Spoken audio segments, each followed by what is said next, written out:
If you know someone who's benefited from organ donation, you know it is a priceless gift of life. But what you may not know is the rules for tissue donation are different, that it's helped fuel a billion-dollar-plus industry. News Channel 5 Chief Investigative Reporter Phil Williams has been digging into those issues. And you know, people become donors largely because of those organ donation messages, but there's also a lot of good that can come from tissue donation, and we discovered there are ways for you to control what happens to your tissues. Decided to go and have my leg examined. I'd been having knee problems. And to understand the power of tissue donation, you just need to walk in Kim Englehart's shoes, or more specifically, run in them. In December of 2000, I was diagnosed with periosteal osteosarcoma, which is a type of bone cancer. It was a tumor in her left thigh bone. Being a nurse, I had seen so many situations where people did have to have amputations, and so that's just what I thought was going to happen to me as well. But instead, doctors were able to take a bone from a tissue donor and splice it into the area where they cut out her tumor, saving her leg. Since then, I have done a total of 7 half marathons, and I have completed 3 full marathons.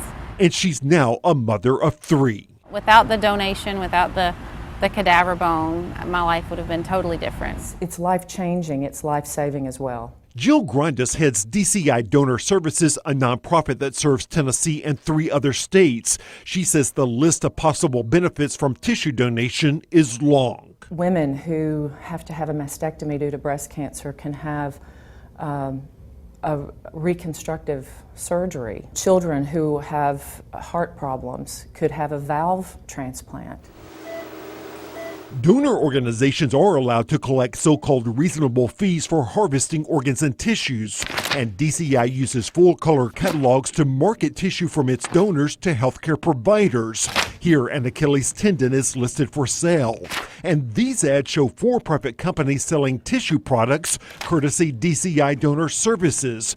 We even found jars of bone tissue on sale. All it takes is a credit card, and in some cases, tissue that DCI gets from donors here in the U.S. can end up being sold in Central America as well as East Asia and the Pacific. Certainly, if someone has decided that they want to become an organ and a tissue donor, and they're giving of themselves and they want their gift to be used, we will find a place for that gift to be used. And if it cannot be used here in the U.S., then that's when it could go overseas. Correct. DCI's tax returns showed the fees it collects have increased from $50 million in 2009 to $77 million in 2013.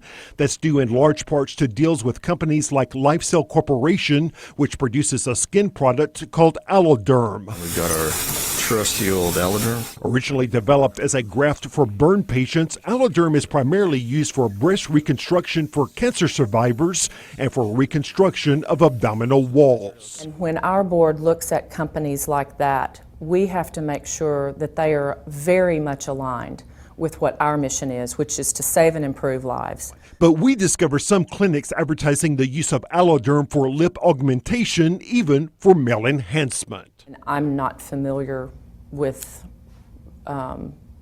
any company that we work with that does that. LifeCell says those are off-label uses that have not been approved, and that they have tracking mechanisms in place to prevent it from happening with tissue where the donor has specified it's for non-cosmetic uses only. It's not a problem as long as people have been told this is what's going to happen. Boston University bioethics professor George Anas says the critical question is, what is DCI telling prospective donors? To the extent families don't know what's happening, that's the problem. That's the problem. And I think that some of these companies at least must think if the families knew they wouldn't consent, and that's a big problem. We checked the website for the Tennessee Donor Registry and eventually found where donors could designate that their tissue could be used for life-saving and reconstructive purposes only, donated only to nonprofit organizations, and be used in the United States only. But we discovered that if you fill out a generic form to become an organ and tissue donor, you won't find any of that. Our website and our information was consistent with how other programs work that are like ours. While Grandis says what they were doing was legal, she also admits there's room for improvements, making those kinds of disclosures easier to find. People are dying without the work that we do, and we don't want anything to hinder it. We want to do everything to help it. And tonight, as a result of our questions, we can tell you that DCI has beefed up the disclosures it provides online on the Tennessee Donor Registry. If you've already signed up as a donor, you can go there to set your preferences. And if you've not already signed up as an organ and tissue donor, you can actually go there and become a donor. Interesting report. Thanks, Phil.